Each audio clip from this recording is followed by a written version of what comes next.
things that we take for granted or a part of our routine are parts of our everyday being that fall off cadence when we are deeply unwell. So for you, a person like you and a person like me, who I assume we're both schedulers, I would say you may have to do the most. And by doing the most, I mean literally block out, eat, take 3 breaths, walk to the sunlight, like close your computer. Your schedule actually might look more cluttered initially with well-being reminders, but you're right. You won't see it. You won't do it if it's not visibilized. And so we have to make concrete what feels ambiguous in moments where we're not at our best.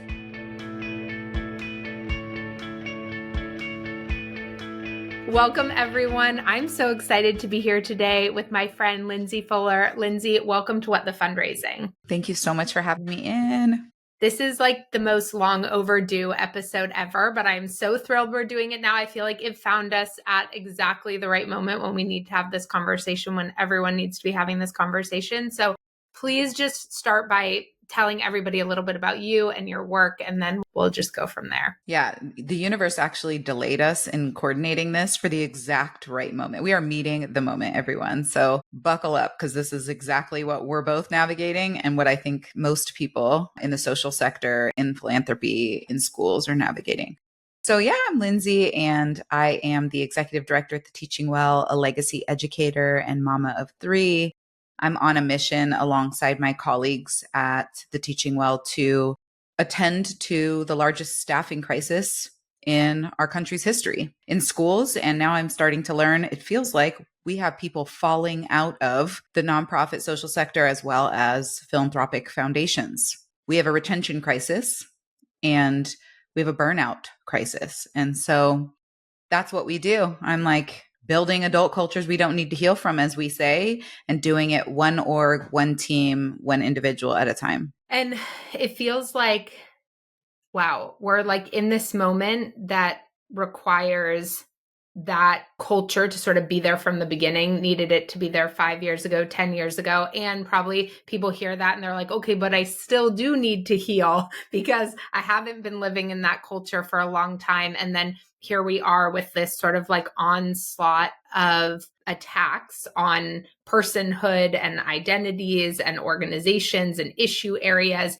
that are continually exacerbating and illuminating all the lack of wellness that we have, like in systemically and individually. So how do you think about waking up every day? Like, what's your advice for folks who are like, I'm drowning. I don't even know how to take one toe into the pond that you are suggesting. What is their like first step? Well, first of all, there's a mindset shift that workplace well-being is just as strategic of an investment area in terms of time, resources, and collaborative efforts as any other, right? Your budget communicates your values and your priorities, and your people should be at the top of that list. So there's that mindset work for organizational leaders and for boards. And I would say there's mindset work for individuals to say, yes, I'm worth it. The patterns that I've been operating within are no longer serving me. Really, the mirrors and windows work of identifying what's mine to hold versus what has happened to me, right? From a trauma healing perspective, like what's happened to me.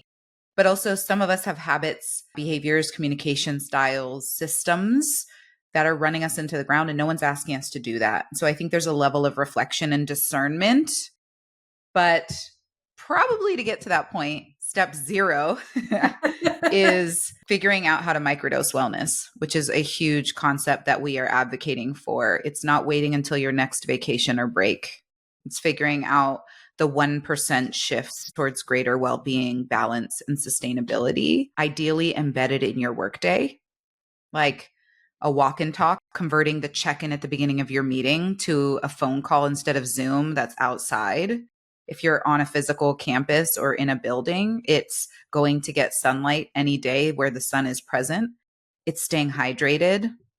It's actually eating what's nourishing for us. The level of caffeine addiction that I'm seeing across sectors, I'm not speaking on it with judgment. I'm just simply saying that every caffeinated beverage requires you to hydrate doubly, right? Like, how do we operate from a place of resource, from small little actions? Often that keep us in the fight and in the work. So everything you're talking about requires like a certain level of consciousness, right? Like when I think about like, okay, the days I don't drink water or the days I don't eat well, the day passes and I'm like, oh my God, it's 5:00. What did I do today? Yes. Right. I had like kind of like no consciousness throughout the whole day. And some of those are things that I could maybe structurally change about how my calendar booking works and things that you're like, please, Mallory, could you please make those yes, changes? please.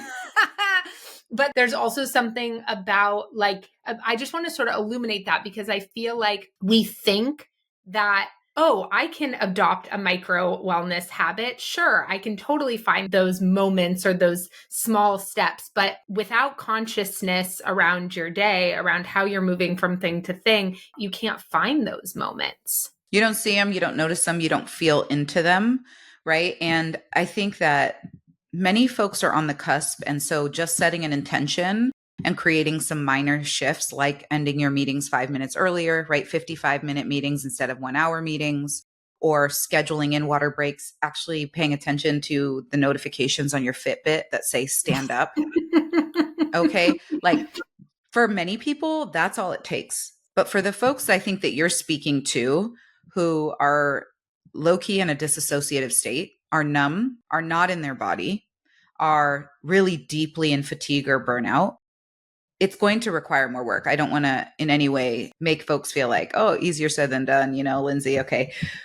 And I still think it's very possible. We talk about at the Teaching Well, we have some curriculum on self-care that helps folks identify if they are a spontaneous or a scheduler. And this is something that's coming to mind because I find that many folks don't know their default, their self-care default, as we refer to it. I'm a scheduler. If it's not visibilized in my calendar, it will not happen. Ditto. So I had like self-judgment for a long time. When I was in college, my to-do list daily started with wake up. And I was like, check, winner. And then my husband, at that point, my boyfriend saw it and was like, what is this? And I was like, oh, for shame.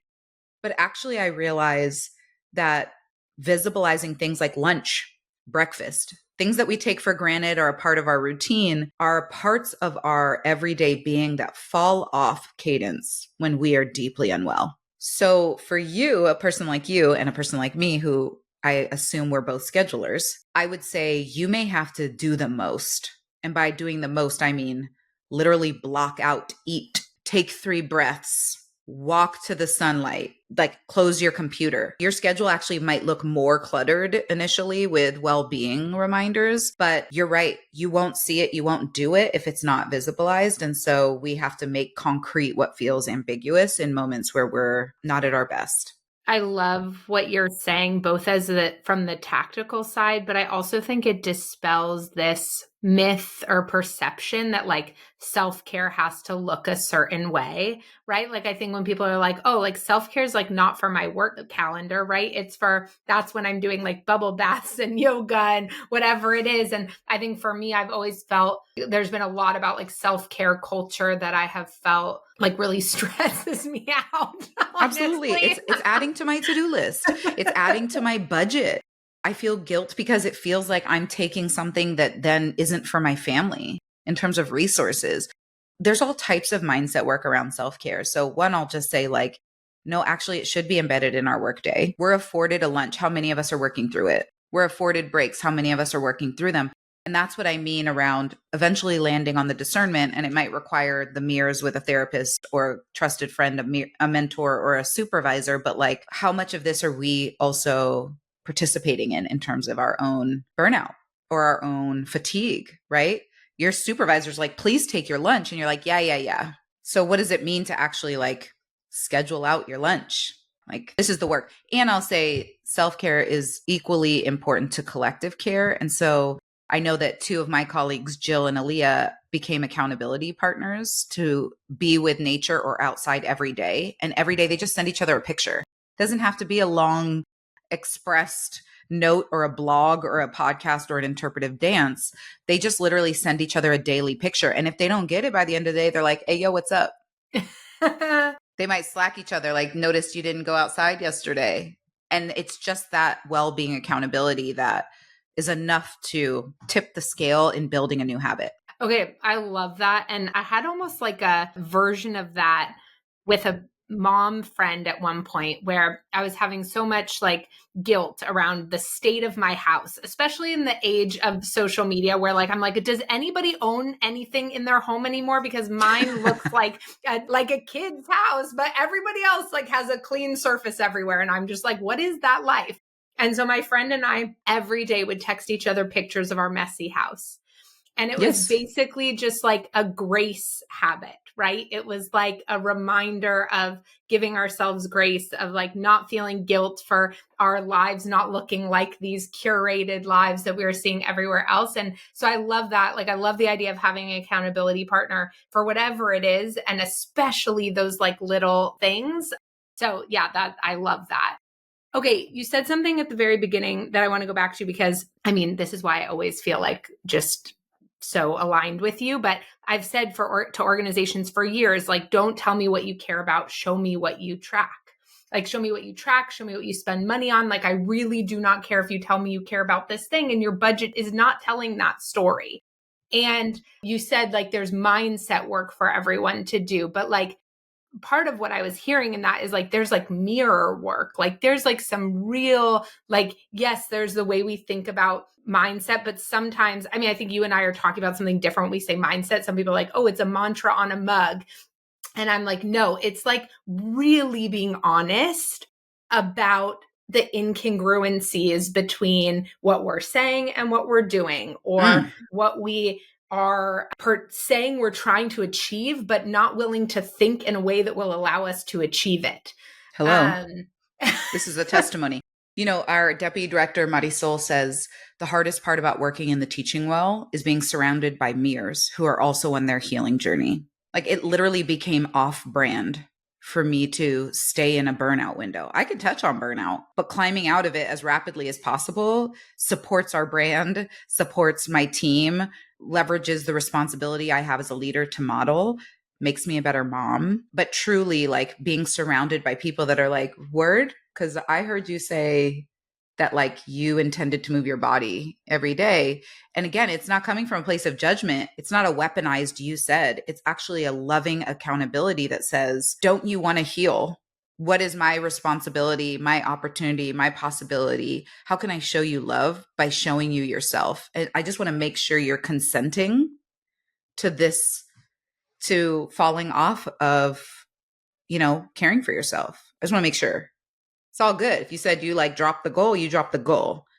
But like, what does it look like for us to build organizational cultures where it's normative and invited for people to lean towards each other's healing? Wow. And like that level of accountability. I'm like, there's this piece here around kind of like, what comes first, the chicken or the egg, right? Like, I love people who hold me accountable. Like, I have lots of faults. Being defensive is not one of them. I'm like, somebody calls me out on my thing and I'm like, thank you. Like, thanks for showing me a blind spot. Thanks for showing me something I didn't realize about myself, or, you know, way I'm causing harm. That I love those mirrors. I want those mirrors.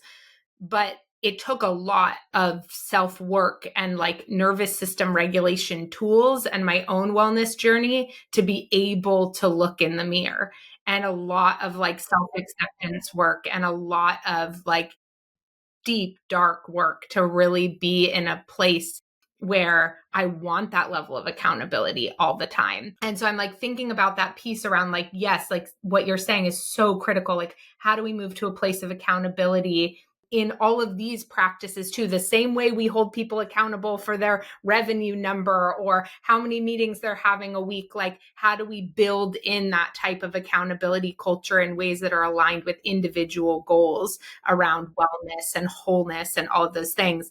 And what does it take to create a culture of space like that so people can hear it as loving? It's that to me. And I mean, I love accountability. I have a positive bias for it. I think that feedback is a gift. And if my team cares enough about me to be like, word, right? Like, I just hired an EA. It's like week 2. And she's like, I noticed that you continue to schedule over the lunch break I worked really hard to create for you. And she didn't say it in a hateful way. She was just like, it's really important that you can recharge. What do we need to name this? She's like, I noticed you even renamed them all to lunch and protected work time. She's like, what would it take for just like lunch and refueling? Like, do we have to name it something different? Do we have to create a routine or a ritual? Do we have to, like, what's actually underneath? What's the mindset, the behavior, the commitments, the values underneath it? What are the pressures unseen or seen? What is the resistance to resting? And that, I mean, if you saw my Impact Up keynote, like I was the protagonist of my own burnout journey. And by no means am I blaming individuals for burnout. I just didn't realize how much agency I had. And I didn't realize how much I was consenting to overextending. And that's a wound I'm working to heal as an individual, as a leader, as a mother, as a friend, as a daughter. Like, when is enough enough? A former boss was always like, yo, like, C-level would be dope on this. I'm like, I don't do anything below A plus. And like, I used to think that was like hella legit, but now I'm kind of like, that was actually a lack of discernment on my part of being able to decide how much effort, intensity, specification was required for any given task. You know, so we're all a work in progress. And I think that many folks right now would find real empowerment from exploring where they can make, again, those 1% shifts towards greater sustainability. Like, you can change your conditions, maybe not completely, but partially, certainly. Yeah, I mean, this is like, you and I have talked about this before, like offline, right? There's this line between like systemic accountability and like naming what is the forces that are creating the conditions for it to be so easy to burn out, right? And those need accountability, and people in positions of power need to take accountability for their role in upholding those systems.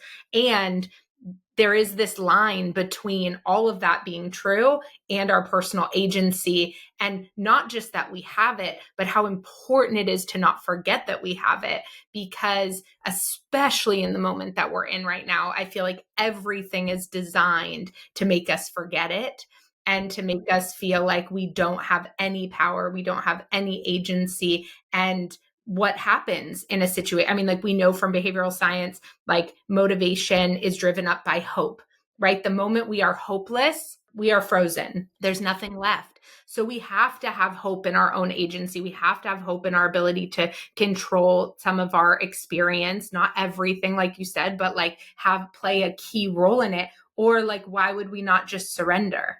And I think right now what's really difficult is many people haven't rebounded from the pandemic. I still am bringing it up. The amount of corporate folks that are like, we are so far past that. I'm like, yeah, no, parents aren't. They're not. Educators aren't. Social sector is not. I'm the rebound, right? And so at the individual level, there is pervasive fatigue, like across the sector. And we work at the interpersonal and systemic levels also. And there are very real political, financial, governance challenges right now that are contributing to burnout and overextending, because simply what we're doing isn't enough for real.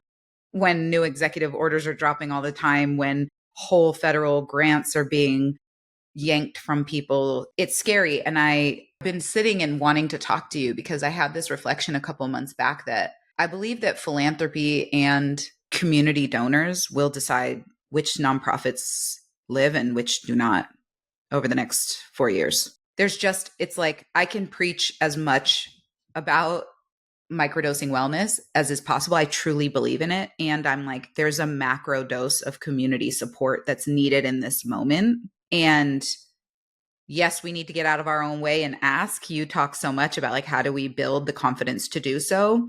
And I need folks to step forward and to give.